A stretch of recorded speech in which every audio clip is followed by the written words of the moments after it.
فأعوذ بالله من الشيطان الرجيم. بسم الله الرحمن الرحيم. قال الله تعالى في كتاب مكنون لا يمسه إلا المطهرون.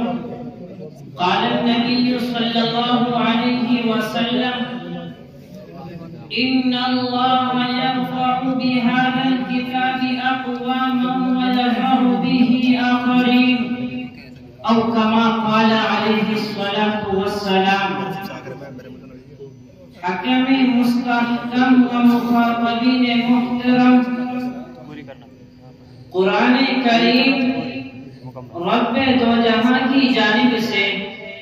عطا کردہ وہ عظیم تحفہ ہے جس کو اللہ تبارک و تعالی نے اپنے آخری نبی جناب محمد رسول اللہ صلی اللہ علیہ وسلم کے قلب انور پر حسب موقع 23 برس میں نازل فرمایا، جو اللہ کی وحدانیت کا ایک بہترین ثبوت ہے، جو کفر و شرک کے درمیان فرق کرنے کا ایک بہترین ذریعہ ہے، جو حلال و حرام کے درمیان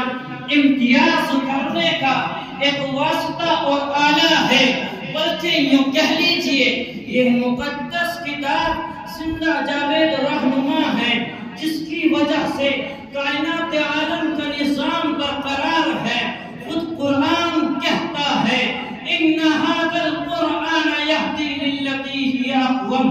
قرآن وہ کتاب ہے جو لوگوں کو سیدھے راستے کی طرف رہنمائی کرتا ہے، یہی وہ قرآن ہے جو لوگوں کے دلوں میں ایمان کا بیج بوتا ہے، یہی وہ قرآن ہے جو آپسی بھائی چارگی کا درس دیتا ہے، یہی وہ قرآن ہے جس کی برکت سے حافظ قرآن کے والدین کو کل قیامت کے دن سورج سے بھی زیادہ روشن تاج پہنایا جائے گا۔ اتنا ہی نہیں بلکہ میں آپ کو یہ بھی بتا دینا چاہتا ہوں، یہی وہ قرآن ہے جس نے محمد بن عبداللہ کو محمد الرسول اللہ بنا دیا، یہی وہ قرآن ہے جس نے عمر بن خطاب کو فاروق اعظم بنا دیا، یہی وہ قرآن ہے جس نے ابن ابو قحافہ کو ابو بکر صدیق بنا دیا، یہی وہ قرآن ہے جس نے عثمان غنی کو ذوالنورین اور حضرت علی کو اسد اللہ بنا دیا،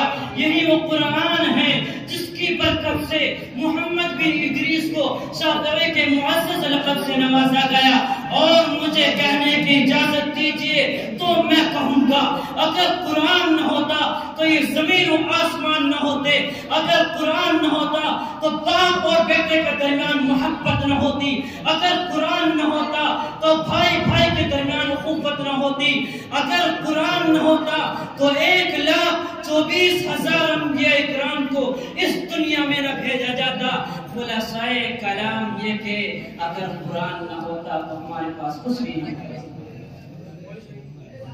سامعین محترم،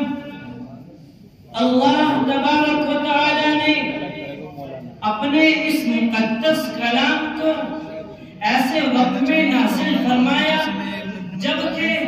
عرب میں فصحا اور بلاغا کا ایک جمع غفیر موجود تھا، زبان پر ان کو کامل عبور حاصل تھا،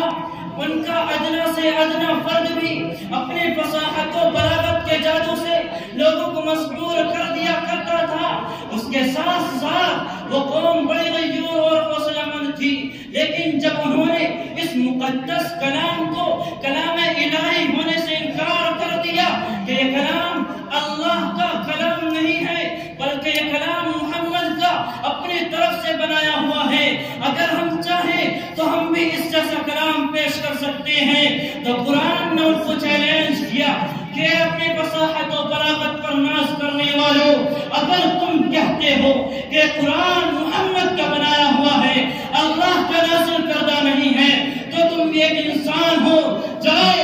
اور اس جیسا کلام پیش کرو۔ میرے دوستو، ایسی غیور اور باہمیت قوم کو للکارنا کوئی کھیل نہیں تھا، لیکن جب قرآن نے ان کو چیلنج کیا تو ان کی عقل خراب ہو گئی، دماغ باہر آ گیا اور اور اس قرآن چیلنج کو قبول نہ کر سکے، تو پھر قرآن کا یہ چیلنج صرف اہل عرب کے لیے ہی نہیں تھا، بلکہ اس چیلنج کا تعلق قیامت تک آنے والے تمام افراد سے ہے۔ یہ چیلنج آج بھی ان لوگوں کو للکار رہا ہے جو لوگ قرآن کے خلاف اپنی ناپاک سازشیں استعمال کر رہے ہیں۔ وہ لوگ میدان میں آئے، ان کے لیے راستہ بالکل صاف ہے اور اس قرآنی چیلنج کو قبول کر لے، لیکن یاد رکھیے رب کعبہ کی قسم ہمیں چلتی صورت سے زیادہ یقین ہے، آسمان ٹوٹ سکتا ہے، زمین پھٹ سکتی ہے، پہاڑ روئے کے دانوں کی طرح ہواؤں میں اڑ سکتے ہیں، چاند سورج بے نور ہو سکتا ہے، حتیٰ کہ کائنات کا نظام درہم برہم ہو سکتا ہے، لیکن قرآن کی اس چیلنج کو قیامت کی صبح تک کوئی قبول نہیں کر سکتا۔ اپنے تقریر میں ختم کرنا چاہتا ہوں۔